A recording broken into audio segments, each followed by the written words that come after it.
Hi everyone, it's John Mitchell. In this next series of videos, we're going to look at motivation and actually motivating employees. And the reason that is because there's some real benefits to a business if they have a motivated workplace or motivated employees. Some of those things include improved productivity, having a strong culture, reduced staff absenteeism and staff turnover because the employees actually want to work for the business and want to turn up to work because they're really motivated to do so.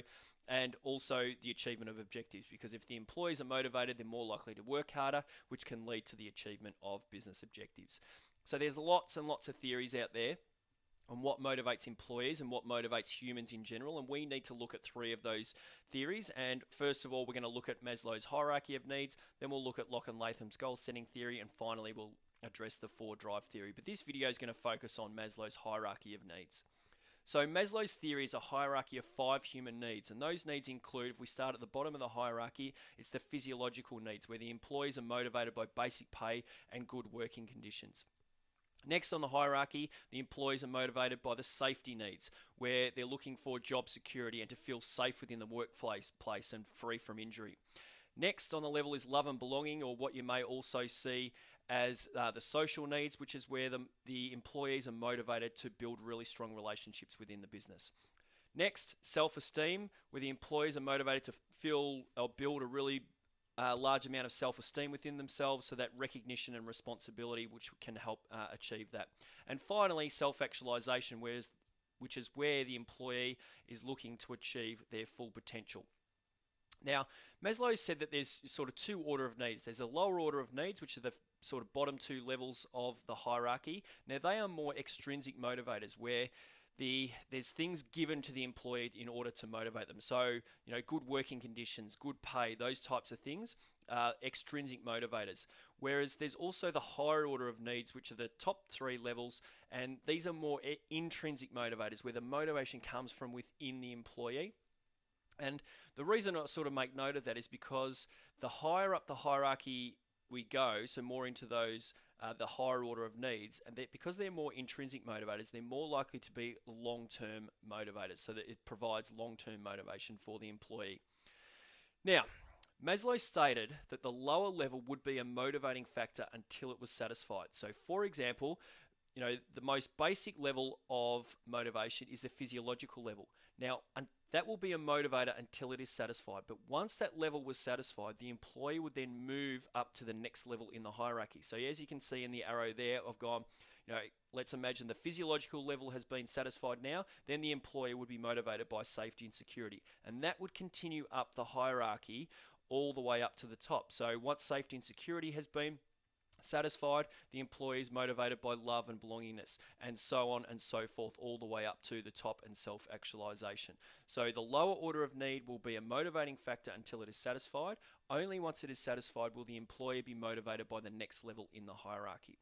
Now, how can managers use this theory, or what does it really mean for managers? So first of all, managers can identify where the employees are on the hierarchy and implement strategies to try and satisfy the level that they are on. So for example, if there's been lots of injuries within the workplace, there's a fair chance that the manager can identify lots of employees are fearing safety within the workplace. Or if there's been downsizing, again, they'd be on that safety level, but it would be for different reasons. They may be fearing their job security.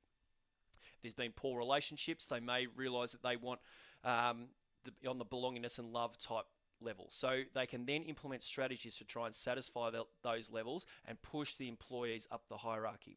Now, managers also need to understand that employees will be on different levels of the hierarchy, and therefore they need to provide a range or a variety of strategies to be implemented so that it can satisfy all the different levels of the employees that the employees are on. So for example, because businesses will have a range of different employees normally, let's say you've got some graduates. Now, the graduates come straight out of school or straight out of university. They're more than likely going to be motivated, according to this theory, on the physiological level, where they're looking for money and good employment conditions. But also, on the flip side, you would also have employees that have been in the workforce a long time and have moved up the hierarchy, and therefore they're more on the sort of self-esteem level, and they're after promotions, recognition, rewards, those types of things to help build their self-esteem. So it's important, and there'll be also everything in between. So it's important that the managers understand that the employees will be on varying different levels, and therefore they need to implement a range of strategies. Now, just some possible strategies, and these are just some examples. So if we go from the physiological, that sort of basic pay, good working conditions, some strategies to satisfy the safety and security level are obviously exceeding occupational health and safety laws, implementing longer term contracts so they feel that real job security, belongingness and love, social gatherings, open workspaces so that the employees can communicate and make connections, self-esteem, being able to promote, recognize and reward good work, and then obviously at the top, self-actualization is where the employees are trying to achieve their full potential while offering them challenging work and actually challenging the employee. They're just some possible strategies that you could use to try and satisfy each individual level.